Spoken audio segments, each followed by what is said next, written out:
വർദ്ധിച്ചു വരുന്ന വന്യമൃഗശല്യവുമായി ബന്ധപ്പെട്ട് വയനാട്ടിൽ നടത്തുന്ന ജനകീയ തെരച്ചിൽ ഇന്നും തുടരും. വിവിധ ജനവാസ മേഖലകളിൽ പരിശോധന തുടരും. അതേസമയം കുറുക്കൻമൂലയിൽ കഴിഞ്ഞ ദിവസം വന്യമൃഗം വളർത്തുനായയെ പിടികൂടിയിരുന്നു. അർജുൻ PS ചേരുന്നുണ്ട്. അർജുൻ, രാധയെ കൊന്ന കടുവയെ പിടികൂടി അത് ചത്തു ഒക്കെ ചെയ്തെങ്കിലും ഇനിയും അവിടുത്തെ ജനങ്ങൾ ഓരോ ദിവസവും ഓരോ മിനിറ്റിലും ജീവിക്കുന്നത് ഏറെ ഭയത്തോടുകൂടെ തന്നെയാണ്. അതിന് പിന്നാലെ ഒരു ജനകീയ തെരച്ചിൽ ഇന്ന് ആരംഭിക്കുമെന്ന് പറയുന്നുണ്ട്.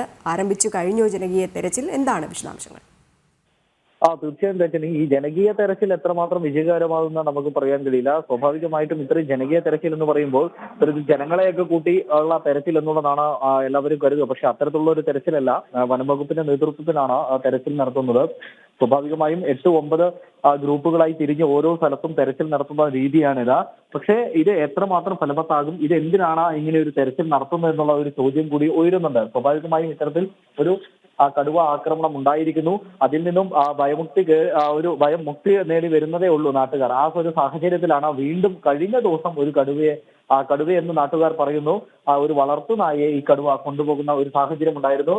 അജ്ഞാത ജീവിയാണ്. ഇത്തരത്തിൽ കടുവയാണോ പുലിയാണോ എന്നുള്ളതിൽ ഇതുവരെയും തീരുമാനമായിട്ടില്ല. അതിൽ നാട്ടുകാർ പറയുന്നത് ഇത്തരത്തിൽ തങ്ങൾ കണ്ടത് കടുവയെ തന്നെയാണ്. വനംവകുപ്പ് പറയുന്നത് ഇത് പുലിയായിരിക്കാനാണ് സാധ്യത എന്നുള്ളതാണ് വനം വകുപ്പും പറയുന്നത്. എന്നാൽ തന്നെയും വലിയ രീതിയിലുള്ള ഒരു പരിശോധന ഈ പ്രദേശങ്ങളിൽ ഇപ്പോഴും നടക്കുന്നുണ്ട്. കഴിഞ്ഞ ദിവസം 900 കണ്ടിയിലും ഇത്തരത്തിൽ ഒരു കടുവയെ കണ്ടതായി നാട്ടുകാർ പറയുന്നു. അവിടെയൊക്കെ ഇടയ്ക്ക് ഈ കടുവ ഇറങ്ങുന്നത് സ്വാഭാവികമാണ്. തൊട്ടപ്പുറത്ത് വനമാണ്. അതുകൊണ്ട് തന്നെ ആ പ്രദേശങ്ങളിൽ ഇടയ്ക്കിടയ്ക്ക് കടുവ ഇറങ്ങാറുമുണ്ട്. ഇത്തരത്തിൽ നിരന്തരം ഈ വയനാട്ടിൽ വന്യമൃഗങ്ങൾ ഇറങ്ങുന്ന ഈ സാഹചര്യത്തിലാണ് ഒരു ജനകീയ തെരച്ചിൽ എന്നുള്ള രീതിയിൽ കഴിഞ്ഞ ദിവസം മന്ത്രി പറയുന്ന ഒരു സാഹചര്യം ഉണ്ടായത്.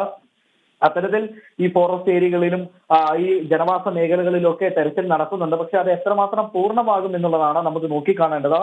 3 ദിവസമാണ് ഈ തെരച്ചിൽ പറഞ്ഞിട്ടുള്ളത്. അതായത് ഈ 3 ദിവസം കൊണ്ട് ഏതൊക്കെ സ്ഥലങ്ങളിൽ, അതായത് വയനാട്ടിൽ നിരവധി ഈ മരത്തോട് ചേർക്കുന്ന ഗ്രാമങ്ങളുണ്ട്.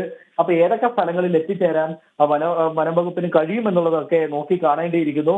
എന്തിനാൽ തന്നെയും ഇത്തരത്തിൽ 1000-ഓളം ക്യാമറകൾ ഈ വയനാട്ടിലേക്ക് വീണ്ടും എത്തിക്കുമെന്നുള്ള ഒരു വാഗ്ദാനം കൂടി ഉണ്ടായിരുന്നു. അതും എത്രമാത്രം ശരി. എന്തായാലും ഈ വാഗ്ദാനങ്ങളൊക്കെ തന്നെ പലപ്പോഴും വാക്കുകൾ മാത്രമായിട്ട് ഒതുങ്ങിപ്പോകുന്ന സാഹചര്യം തന്നെയാണ്. ഏറ്റവും അവസാനം ഒരു മരണം ഉണ്ടായിട്ട് പോലും, കടുവയുടെ ആക്രമണത്തിൽ രാധ എന്നൊരു സ്ത്രീ കൊല്ലപ്പെട്ടിട്ട് പോലും പിന്നാലെ ഒരു നടപടികൾ ആരംഭിച്ചിട്ടില്ല. ഇത്തരത്തിലുള്ള ജനകീയ തെരച്ചിൽ മാത്രമാണ് തുടങ്ങാൻ പോകുന്നത്. എത്രത്തോളം ഫലവത്താകും എന്നുള്ളത് വരും ദിവസങ്ങളിൽ നോക്കി കാണേണ്ടതുണ്ട്. അർജുൻ PS ആണ് വിവരങ്ങൾ പങ്കുവച്ചത്.